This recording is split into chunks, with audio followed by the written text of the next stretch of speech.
Hey guys, and welcome back to another episode of the Butterfly Effect podcast. I'm Jack, and I'm here with Liam. How's it going, guys? And I'm going to throw it straight over to you, Liam, because today's video was inspired by your good self. So, over to you. Yeah, so the origin of this video, guys, it just came from a discussion Jack and I had. And I guess I just went up to Jack and it's kind of hard to admit, but I just told him, you know what? I don't think I'm that excited for the devil in me anymore, the way I used to be. Ever since these Quarry trailers have dropped, I'm so obsessed with the Quarry, everything about it, that I'm not even looking at the devil in me. And it's interesting because, like, each other game of the Dark Picture anthologies, I was so looking forward to. I'd, like, dig into, like, any spoiler I could. I would look at anything to do with it. Man and Medan, Little Hope, House of Ashes, I was so excited for. The devil in me is arguably my favourite theme out of the four, but I'm just not excited, and that's simply because the Quarry has stolen the limelight. So yeah, like, I guess just a quick question for you, Jack. Are you excited for the devil in me? And how could I word it? And if you are, does it pale in comparison to the excitement you have for the Quarry? Answer to both questions is yes. So, I am excited for the devil in me to an extent. And I think it is a bit of recency bias because Quarry is just coming out of nowhere and, sort of taken that excitement. I'm excited for it as well because, as you say, this particular subgenre of horror is what I'm into. It's got Saw vibes about it. You're in a confined space, there's traps, there's gore, So I'm looking forward to it to an extent. However, it does pale in comparison for the reasons that we're now going to go into. So, I don't know, I'll start with one on my end, and first of all, it's probably to do with the production value. So I know we've touched on this point in the channel before, but I think back to like the character faces. So like with the Quarry, you've got some like celebrity people involved. You've got David Arquette, Ted Raimi. You've got iconic sort of horror actors in there. Anyone that's into the horror genre can really get something out of it. You then look at the Dark Pictures anthology, and don't get me wrong, like I've warmed to the whole, recurring faces and stuff, but it's just not as fresh. It doesn't feel like there's anything new that's necessarily going into it. So naturally, Quarry one-ups it already in that regard. Is it sort of the same for yourself or not? I completely agree. It's so nice to get a fresh cast, and I get why the Dark Picture anthologies has these recurring faces. I understand kind of the nature of why they've gone with that decision. But I even think if you look at the big actors that do come in, whether it's Shawn Ashmore who plays Conrad or Will Poulter who plays Andrew, and maybe it's to do with the quantity, which I will dive into later in a different point, but I think it's almost like a waste of their acting ability. In the 2-hour game, you don't really get to see them express that much. I think Conrad does. I think Conrad's a good character in the little time we get to see him. But yeah, I don't know, just Andrew, Will Poulter was a massive disappointment. I spoke before about how I thought it was a waste of his brilliant acting ability because I really rate him as an actor. And I just know that when I play the Quarry, you're going to have people such as Brenda Song or Halston Sage, and they're just going to bring so much talent. Ted Raimi is going to own his role, and we're going to get 12 hours of it. And it's just almost unfair if you compare it that way, you know what I mean? Yeah, and actually the thing you touched there in terms of like the length of the game, so obviously that it's unfair straight off the bat. You're getting sort of like a 10-12 hour game with Quarry, and it's like 4 or 5 hours usually with the anthology, but as a result it's undeniable that the scale of the game does favour the Quarry, because it means that you can get more character depth, you can get more world building, more choices, and as a result it leads to a more sophisticated game. Whereas with the Dark Pictures, it's almost like if you're a writer, you're writing a short story. Sort of. I know I did at university. You get tasks like you've got to write a short story within 2,000 words. You're suddenly confined, so therefore the avenues where you could take the story are naturally reduced to an extent. So, and especially for these sorts of games where like the narrative is it's very sort of plot driven, character driven to an extent because of the dialogue, but you need it to be a little bit bigger to enjoy the full experience. It's a really good point what you mentioned on quantity and how the shorter the game, the more it reduces the paths you can follow. We get a kick out of these games because we love the multiple paths that can happen. Until Dawn is an absolute maze of stuff that can happen. There is plot armor here and there where certain things have to happen, but nonetheless, because it's a 12-hour game, it has more opportunity to have that enjoyment and complexity the way the Dark Picture Anthology games do not. And building on more to the quantity point, mate, I just mentioned this little analogy before we started. Now, I don't know if anyone would disagree with it, but it's almost like if you were to go into a restaurant and you've had this really big quantity, lovely meal, like a steak or something. And that's kind of like how Until Dawn felt to me. I had this really big game and it was just so enjoyable. And it's almost like I'm hungry again. And it's almost like the waiter's handing me little bread rolls or vol au vents or like pork scratchings. And I'm happy because I'm hungry, I'll eat that. And that's what the Dark Picture Anthologies almost are.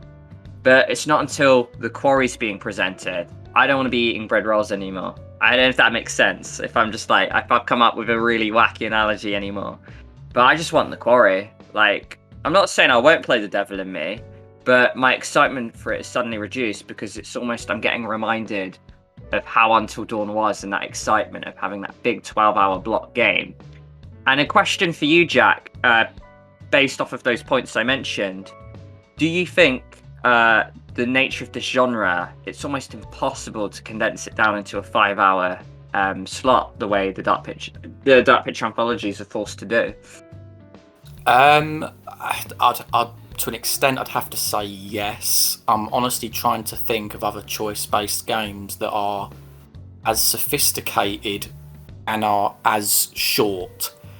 I really can't think of any off the top of my head. I do think you can create a very good story within a short amount of time. Thinking back to when we did Edith Finch, how long's that game? 2 hours, and it can be actually quite moving and actually a very powerful piece of storytelling. And you know what? Like, in credit to them, House of Ashes, it did improve from Man and Medan and Little Hope.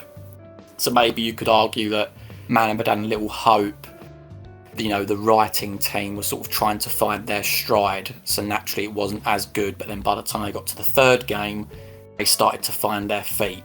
I don't know. We've just got to hope that Devil in Me continues that trend. But to come back to your original question, I do think it needs to be of a certain length in order for you to fully get something out of it. No, I completely agree, mate. And based on the point you mentioned about how House of Ashes, we really enjoyed that game, and I do think it is a good game. Nowhere near the level of Until Dawn and what I reckon the Quarry will end up being. Yeah. But part of me has to stick my thumb out and think maybe Man and Medan and Little Hope were maybe slightly iffy and rough around the edges. And maybe it is possible the way that House of Ashes proved it can be, because even the unplayable characters, I really enjoyed them. Merwin, Clarice, they were really decent characters. So I just sort of think that, maybe, like you say, they are finding their feet a little bit with the writing, and these anthologies are starting to find their feet. It's just, like I say, it's very difficult to really focus on them and enjoy them when we've got, this massive Quarry game that's going to come around the corner, and that's probably going to take our attention for the next possible 2 to 5 years, the way Until Dawn has. It's just been such a monumental game, and the Quarry can match or top that. So yeah, the Dark Picture Anthologies have got an absolute monumental challenge to stay relevant almost, if that makes sense. Yeah, absolutely. I don't know what you think as well, but it seems as though it could be that the Quarry, I believe I read somewhere that it's built on the new, is it the Unreal Engine 5? Oh yeah. Correct me if I'm wrong. It just looks a little bit more polished. I mean, I know that there's things here and there in the trailer that you can point and laugh at or whatever, but just speaking visually for a second, it seems a level above the Dark Pictures. And I'm not saying that the Dark Pictures is bad, but it's just very noticeable straight away. And yeah, so, giving another analogy, it's like going to the cinema versus watching something on Netflix. Like, I don't know, maybe it's because I'm tapping into the whole, like Dark Pictures, it's an anthology, but it does give off that vibe to me. And I think just everything around it, you think the marketing, the fact that they've put the Quarry out there more. I don't remember seeing that much stuff for House of Ashes or Man of Medan. It's even like as though the studio is giving a little bit more, a lot more love to the Quarry. So therefore, of course, we're going to respond better to the Quarry, if you get what I mean. Yeah, I completely do. Like the marketing campaigns for the Quarry, we're getting a weekly, character trailer. We don't get that for the Dark Picture anthologies, and admittedly, it wouldn't work with the first two games because, what could you say about a lot of those characters in there? But yeah, no, I completely agree. So to be honest, this whole video I have been a little harsh to the Dark Picture anthology games. It's not that I don't enjoy them. It's just that the Quarry definitely has thrown a spanner in the works and stolen a lot of the limelight.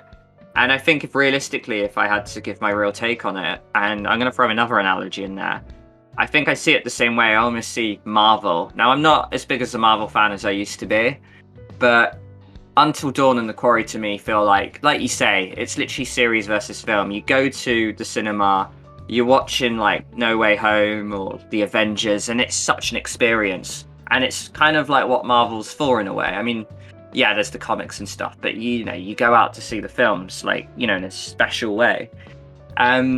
These Dark Picture anthology films almost feel like content which are enjoyable because they're there, and I do like playing them, but they almost feel like the Marvel series to me.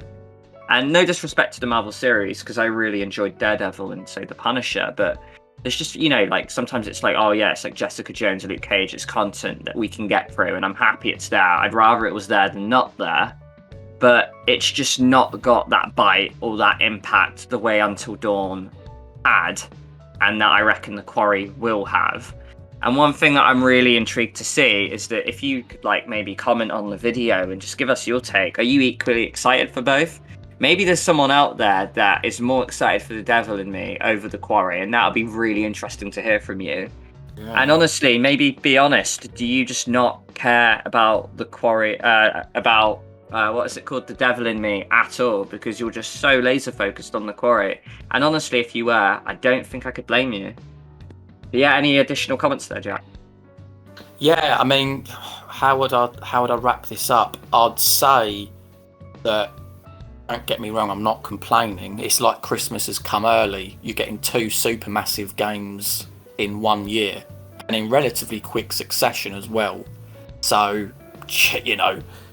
it's not exactly a bad thing, but I think it's a worthy discussion to have because, like you say, you're positioned to be ready for The Devil in Me, this season 1 finale, and then you realise there's a successor to Until Dawn, which was this game that had such an influence on both of us, but obviously a lot of other people out there as well. And you think, yeah, it sort of makes the next project seem like the I won't say this, it's sort of like a smaller brother. I don't know, it's probably like the wrong thing to say, but it's like the less favoured child. I don't know. Yeah, that is it, and it's such an intriguing argument to have. It's like you say, I think we mentioned before in another video that we were a bit miffed that with COVID it threw a massive spanner in the works for supermassive games, in the sense that they were only releasing 1 Dark Anthology a year when I don't think that was supposed to happen. So yeah, I'm not complaining. It's great we're getting more than 1 game, but it's just the kind of thing where one's getting a lot more love, and it could possibly hinder the other one, which is The Devil in Me. So it'd be really interesting to see. But yeah, anything else to mention there? No, I don't think so. Apart from, honestly, if you let us know in the comments what you think. Be really interested to know if looking more forward to The Devil in Me than The Quarry. And obviously, yeah, like and subscribe if you fancy it. And thanks for watching. Yeah, that's it, guys. And be sure to check out the links in the description. They're all our social medias. We're very active on Instagram. And, we have our new Discord chat, which has proven really successful. People are already sharing their fan art, telling us which games they like, which characters they preferred. And yeah, there's a little community going on. So if none of you mates at home play these sorts of games that you love, you can, make friends with people in there. They're a good little bunch. So yeah, we hope you guys will get a kick out of all of that. But yeah, okay, well, thank you very much for joining, guys. See you in the next one.